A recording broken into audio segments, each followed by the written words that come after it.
Hi, today we will talk about how to fix that problem you have on your Facebook app.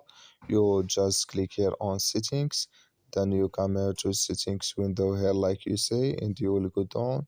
Then you click here on apps, and you come to apps window here like you say, and you just go down here to looking for Facebook app, and you click here on Facebook.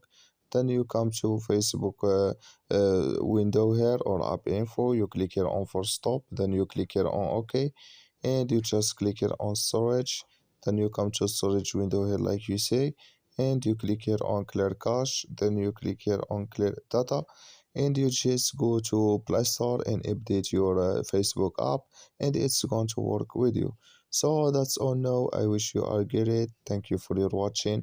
Don't forget to support us by like and subscribe, and see you in next video about all Facebook settings. So see you next video.